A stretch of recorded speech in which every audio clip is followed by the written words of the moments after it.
창세기 35장 1절에서 7절까지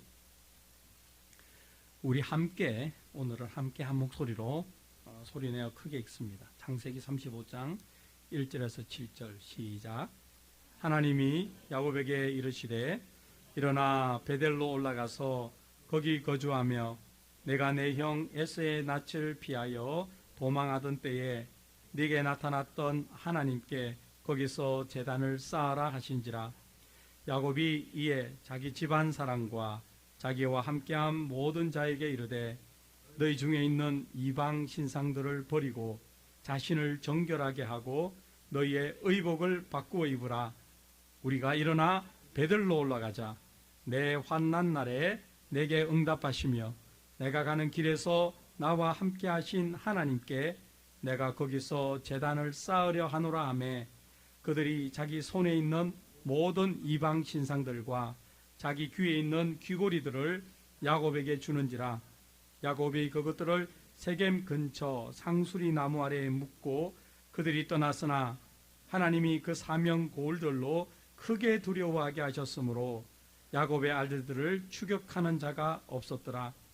야곱과 그와 함께한 모든 사람이 가나안 땅 루스 곧 베델에 이르고 그가 거기서 제단을 쌓고 그곳을 엘 베델이라 불렀으니 이는 그의 형의 낯을 피할 때 하나님이 거기서 그에게 나타나셨음이더라.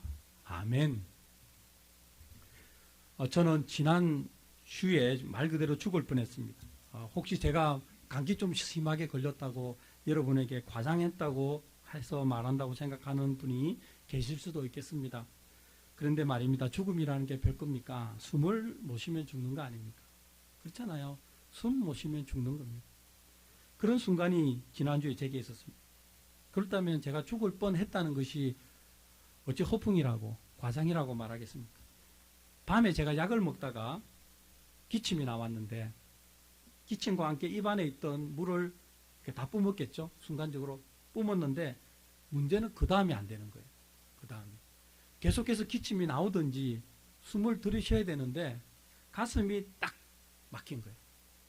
그러니까 물을 더 이상 이게 숨을 마실 수도 없고 내쉴 수도 없고 스탑이 된 겁니다. 한 10초 정도? 얼마나 답답했겠습니까? 그래서 제가 이런 경험은 생전 처음이라 여러분도 안 해보신 분이 많을 테고 저도 생전 처음이라 어떻게 해야 될지 몰라서 한동안 기침을 하려고 호흡을 하려고 그 자리에서 맴돌기도 하고 뛰기도 하고 용을 썼습니다. 그러다 한순간에 툭 하고 토했습니다. 비로소 이제 기침이 나왔고 숨을 쉴 수가 있었습니다. 그 순간에 저는 말 그대로 죽다가 살아난 거죠. 여러분 10초 정도, 제 기억에 10초 정도 됐는데 뭐 얼마 됐는지는 모르겠지만 그게 한 2, 3분 됐다고 생각해 보세요. 그러면 오늘 여러분은 제가 써놓은 설교문을 누군가 읽고 있을 거고 저는 천국에 가 있지 않았을까요? 제가 기분 좋게 여러분 잘 차려입고 주일 예배 드리러 오셨는데 이런 말을 하는 것은 여러분의 기분을 망쳐야 되겠다. 이런 제가 악한 생각을 가지고 말하는 게 아닙니다. 여러분이나 저나 오늘 예배를 드릴 수 있는 것이 하나님의 은혜라는 사실을 말씀드리려고 합니다. 우리가 오늘 이 자리에 있는 것은 당연한 것이 아닙니다.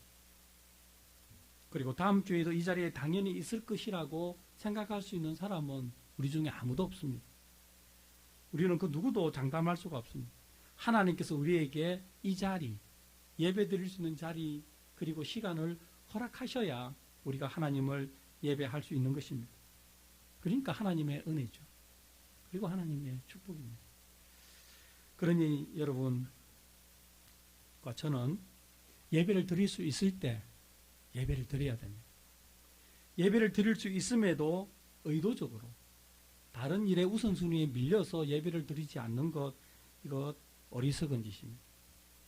어리석은 짓이고 하나님 앞에 죄를 범하는 것입니다. 예배를 쉽게 여기는 사람은 큰 문제 가운데 있다. 이렇게 생각해야 됩니다. 예배를 여러분과 저는 소중하게 여겨야 됩니다. 지금도 그랬듯이 앞으로도 변함없이 예배를 소중하게 여기고 주일날 예배 드리는 것은 다른 어떤 것과 타협하지 말아야 합니다. 아멘. 우리가 예배에 대해서 한 가지 더 생각해야 할 것이 있는데요.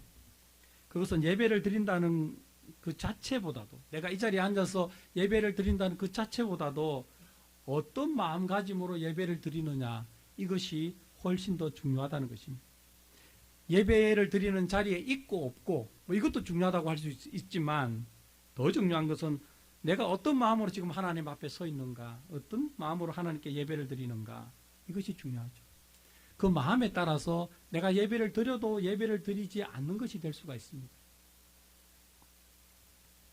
중요한 것은 우리가 예배를 드리는 것이 아니라 하나님께서 우리의 예배를 받으시는 것이 중요하죠. 아멘. 이것을 꼭 기억하시기 바랍니다. 오늘 본문은 예배드리는 사람의 마음에 대해서 말씀하고 있습니다. 설교 제목은 믿음으로 예배드리면 하나님께서 함께 하시는 삶을 경험합니다입니다. 우리 구분해서 말해보겠습니다. 믿음으로 예배드리면 하나님께서 함께 하시는 삶을 경험합니다. 하나님께서 함께 하시는 삶을 경험합니다. 아멘. 여러분 동의하시죠? 예.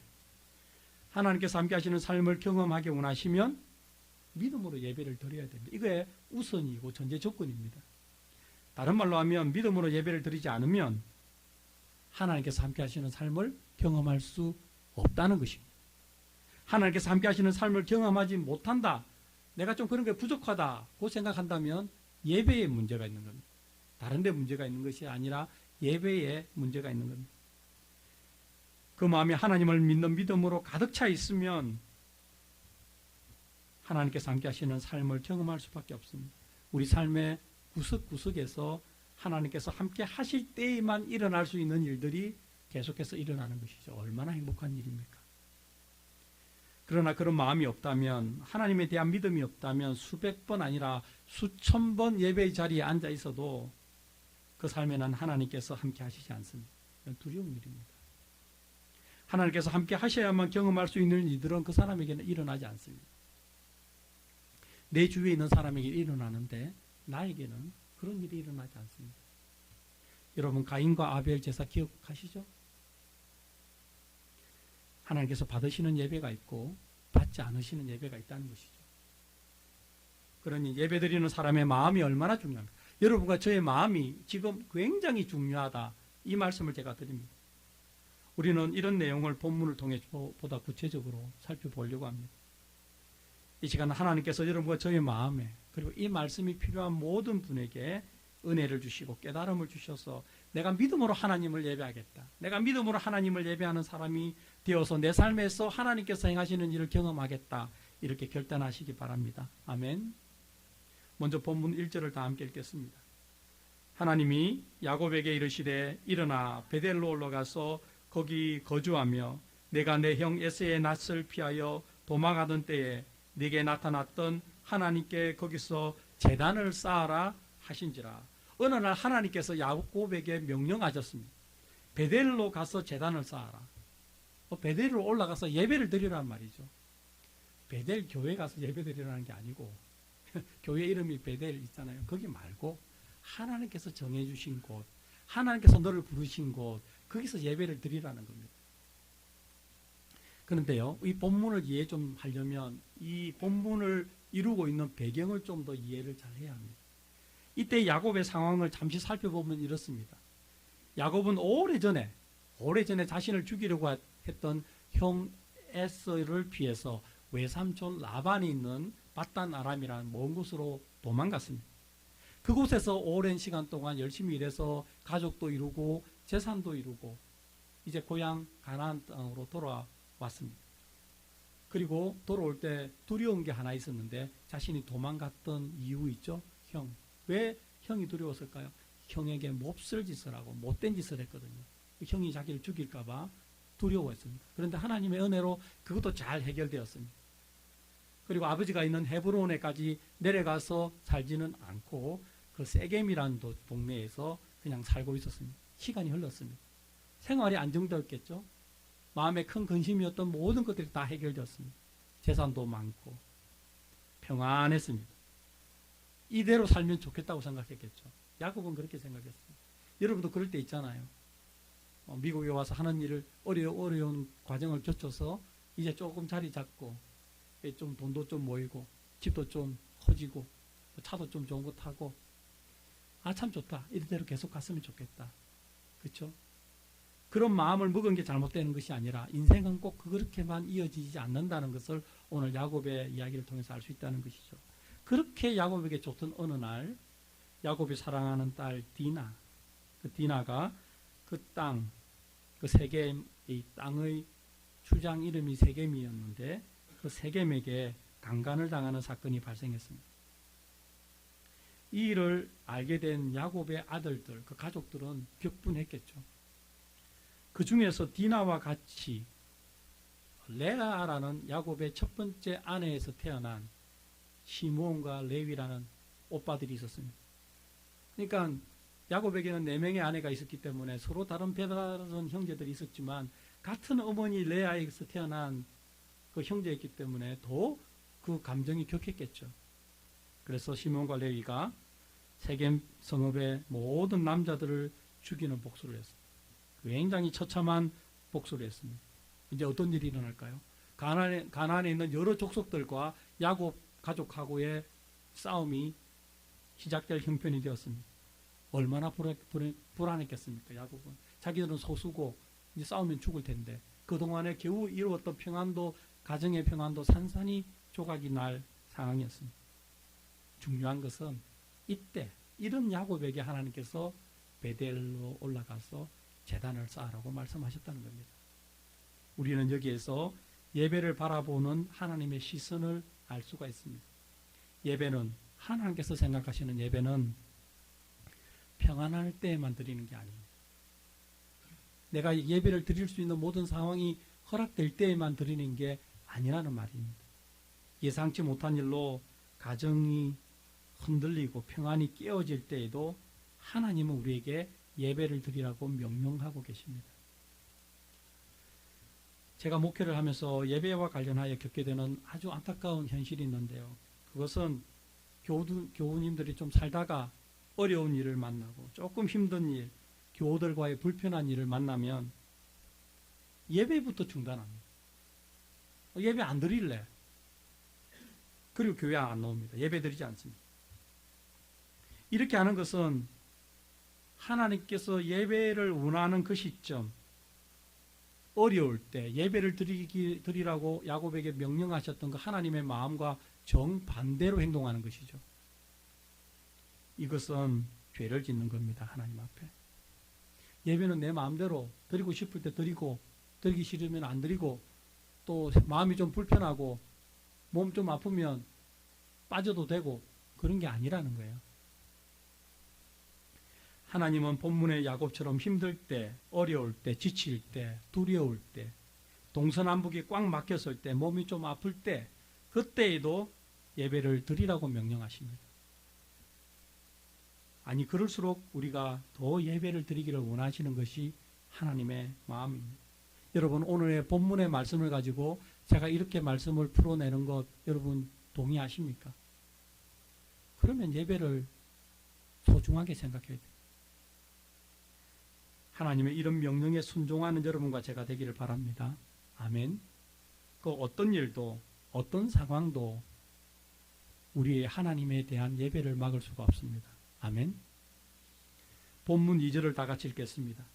야곱이 이에 자기 집안 사람과 자기와 함께한 모든 자에게 이르되 너희 중에 있는 이방 신상들을 버리고 자신을 정결하게 하고 너희들의 의복을 바꾸어 입어라. 여기에 예배를 향한 또 하나의 소중한 교훈이 있습니다. 예배를 드리는 사람은 먼저 영혼육을 정결하게 해야 한다는 것이. 잘못 생각하는 거 있습니다. 우리가 예배를 드리면 내가 정결해질 거라고 생각하고, 예배 드리고 나면 뭔가 내가 좀 깨끗해진 것 같고 거룩해진 것 같고 하나님께 의무를 다한 것 같고, 잘못된 생각입니다. 순서가 완전히 바뀌었습니다. 예배는 드리고 나서 깨끗해지는 게 아니고요. 물론 하나님의 은혜가 임하면 그런 게 있겠죠. 그러나 깨끗한 사람, 정결한 사람이 드리는 겁니다. 오늘 순서를 보세요. 야곱이 어떻게 했습니까? 베델에서 올라가서 예배드리고 내려오면서 정결해진 게 아니잖아요. 올라갈 때, 예배드리러 올라갈 때 자기 집안과 자기와 함께하는 모든 사람에게 어떻게 했습니까? 이반 신산을 버리라. 우상을 버리라는 거 아닙니까? 우상을 버리라. 자신을 정결하게 하라. 옷을 바꾸어 입어라. 한마디로 영혼 육의 죄악을 씻어버리고 깨끗하고 거룩하게 되어 하나님을 예배하라는 것입니다. 여러분 기억합시다. 예배는 거룩하게 준비된 사람들이 드리는 겁니다. 예배 드리고 거룩하고 깨끗하게 되는 게 아니라 예배는 거룩하게 준비된 사람이 드리는 겁니다. 이게 예배의 기본입니다. 야곱과 그와 함께 했던 사람들이 그렇게 하나님께 제단을 쌓았다면 여러분과 저도 그렇게 해야 되지 않습니까? 야곱이나 우리나 하나님께 예배 드린다는 입장에서 다를 게 하나도 없습니다. 여러분과 저는 한 주간의 죄를 회개하고 예배에 참석해야 됩니다. 아무 생각 없이 교회 오는 게 아니라 한 주간의 죄를 회개하고 예배에 와야 합니다. 마음속에 하나님께 예배 드림에 합당하지 못한 것을 버리고 예배에 참석해야 합니다. 저는 이것이 믿음으로 예배를 드리는 사람의 자세라고 생각합니다. 바꾸어 말하면 믿음으로 예배를 드리는 사람은 정결하게 거룩하게 예배를 드릴 수 있도록 자신을 준비해야 됩니다. 아멘. 그렇게 준비해서 정해진 시간보다 조금 일찍 예배실에 앉아야 합니다. 하나님을 뵙는다는 마음으로 기도하면서 예배를 기다려야 됩니다. 예배 시간에 늦게 오면 안 됩니다. 저는 젠틀한 목사죠. 그래서 여러분에게 싫은 소리 잘 안 합니다. 문제가 있는 목사입니다. 제가 아주 골치 아픈 목사입니다. 이러면 안 되는 거거든요. 이러면 안 되는 거거든요. 늦게 오면 혼을 내고 막 그렇게 해야 되는 거거든요. 근데 담임 목사고 그러다 보니까 아이고 이제 오시는 것에도 얼마나 고마운데 요딴 생각을 합니다. 제가 아주 형편없는 놈입니다. 하나님은 그렇게 생각하지 않아요. 안 받아요. 하나님은 그런 예배 안 받습니다. 하나님은 그런 예배 안 받는데 아무것도 아닌 제가 마치 하나님께서 그런 예배 받으시는 것처럼 말을 하고 돌아다닌다니까요. 여러분한테 그런 말을 한다니까요. 그러니까 제 말을 들으면 안 돼요. 성경 말씀을 봐야 됩니다. 여러분 예배 늦게 드리는 거 지각하는 거 심각한 태도입니다. 여러분 높은 사람 만나는 거 있죠? 제가 누구입니까? 직장에 사장 만나는데 지각합니까? 그럴 정도로 배포가 있습니까? 여러분 자녀들이 결혼하려고 해서 상견례를 한다고 칩시다. 상견례 자리에 늦게 갈 만한 그렇게 몰지각한 부부가 있습니까? 우리는 중요한 자리는 꼭 미리 갑니다. 준비하고 그게 상대방을 위한 예의고 마땅히 그렇게 해야 되는 거죠. 예배는 하나님을 뵙는 거잖아요. 그런데 하나님 잠깐 기다려 보세요. 내가 오늘 이것 좀 하고 그리고 뭐 몇 분 넣는 거 당연하게 생각하고 들어오고 저는 진짜 부족해서 그 자리에 그냥 그렇게 해야 되는데 못하는 거 제가 고쳐야 될 일이고 하나님은 여러분 그렇게 보지 않는다는 거예요. 오냐 아니라니까요. 예, 늦지 마세요 예배. 아멘. 그러다가 예배를 다 기다리다가 담임 목사가 예배로의 부름이 시작되고 말씀을 읽고 기도를 인도하고 찬양팀이 찬양을 시작하면 그때 여러분과 제가 해야 될 일은 뭡니까? 예배 속으로 번지 점프하는 겁니다. 아무것도 생각하지 말고 뛰어들어가는 겁니다. 믿음이라는 로프에 몸을 묶고 나머지는 세상 근심 걱정 다 잊어버리고 그냥 예배 속으로 확 뛰어들어가는 겁니다. 그래야 예배와 하나가 됩니다. 찬양을 부르는 목소리는 하나님을 향한 믿음과 사랑의 고백으로 충만이 됩니다. 오늘 여러분 찬양할 때 여러분의 모습과 지금 제가 하는 말씀을 비교해 보세요. 그랬습니까? 공동기도는 어땠습니까? 함께 드리는 교회 공동기도는 여러분이 마음을 담아 소리를 내어 간절함으로 채워져야 됩니다. 오늘 기도 그렇게 하셨습니까? 그렇게 해야 하는 겁니다. 설교를 들을 때는 하나님께서 나에게 하시는 말씀을 놓치지 않겠다는 마음으로 집중해야 됩니다. 여러분 그렇게 지금 설교를 듣고 계십니까?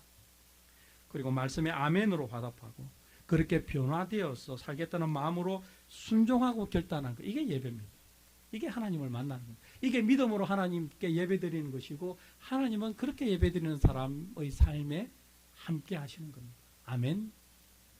그렇게 하지 않으면서 왜 하나님 나와 함께 하지 않느냐고, 내 기도에 왜 응답하지 않느냐고, 내가 이렇게 기도하고 행동했는데 왜 이렇게 일이 어려워지냐고. 여러분, 그게 잘못된 겁니다. 예배가 바르게 잡히면 하나님께서 우리 삶에 반드시 함께 하십니다. 본문 3절과 4절을 다 함께 읽겠습니다. 우리가 일어나 베델로 올라가자. 내 환난 날에 내게 응답하시며 내가 가는 길에서 나와 함께 하신 하나님께 내가 거기서 제단을 쌓으려 하노라 하매 그들이 자기 손에 있는 모든 이방 신상들과 자기 귀에 있는 귀고리들을 야곱에게 주는지라. 야곱이 그것들을 세겜 근처 상수리 나무 아래에 묻고, 우리는 여기에서 야곱이 믿음으로 하나님께 제단을 쌓는 모습을 보게 됩니다. 야곱은 하나님의 말씀에 순종해서 베델로 올라갔습니다. 야곱의 예배는 지난날 그가 걸어왔던 모든 삶에 자신의 기도에 응답하신 하나님을 찬양하는 것이었습니다. 야곱의 예배는 자신의 인생길에서 함께 하신 그 전능하신 하나님을 영광스럽게 하는 것이었습니다. 야곱의 예배는 거룩하고 정결하게 준비된 예배였습니다. 여러분과 제가 정말 야곱처럼 예배를 드려야겠다, 그런 예배를 드리는 사람이 되기를 원한다면 먼저 해야 될 일이 있습니다. 이것을 먼저 해야 믿음의 예배가 가능하고 믿음의 예배를 드림으로써 내 삶 속에 하나님의 은혜를 경험할 수 있는 것입니다. 야곱처럼 믿음의 예배를 드리기 원하는 사람은 예배를 드리기 전에 먼저 하나님이 어떤 분이신지 고백해야 합니다. 하나님이 얼마나 위대하시고 얼마나 크시고 얼마나 사랑이 많으신 분인지를 내 입술로 고백해야 됩니다. 그런 고백이 있는 사람 먼저 고백하고 나서 예배를 드려야 된다는 거예요. 아무런 고백도 없고 아무런 감동도 없고 아무런 기대도 없이 그냥 나와서 예배 드리는 거, 그게 무슨 믿음의 예배가 되겠습니까? 그런 사람이 예배 하나님께서 어떻게 받으시겠습니까? 믿음의 예배란 이런 것입니다. 하나님의 하나님 되심을 인정하는 것, 그 사실을 찬양하는 것, 그 사실을 고백함으로 하나님을 높여드리는 것, 그 하나님 앞에, 그 전능하시고 존귀하신 하나님 앞에 내가 얼마나 더럽고 추악한 죄인인지를 회개하는 사람, 그렇게 해서 준비된 사람이 드리는 예배가 믿음의 예배입니다. 저는 여러분과 저희 예배가 이런 예배가 되기를 바랍니다. 우리가 드리는 예배가 매주 반복될수록, 시간이 지속될수록 더욱더 정금 같고 더욱더 견고한 믿음의 고백의 예배가 되기를 간절히 바랍니다. 아멘. 이렇게 예배를 드리는 사람이 하나님의 살아계심을 일상의 삶에서 경험합니다. 직장 생활에서도 경험하고요, 학교에서도 경험하고, 사람들과의 교제에서도 경험하고, 가정생활에서도 경험합니다. 이어지는 본문 5절을 다 같이 읽겠습니다. 그들이 떠났으나 하나님이 그 사면 고을들로 크게 두려워하였으므로 야곱의 아들들을 추격하는 자가 없었더라. 아멘. 이것이 야곱의 가족들이 일상의 삶에서 경험했던 하나님의 함께 하심입니다. 제가 설명드렸죠. 이 배경이 지금 어떤 상황에서 야곱의 가족이 지금 세겜에서 베델로 이동하는지 설명드렸죠. 굉장히 불안한 상황입니다. 하나님께서 해주지 않으면 베델까지 못 갑니다.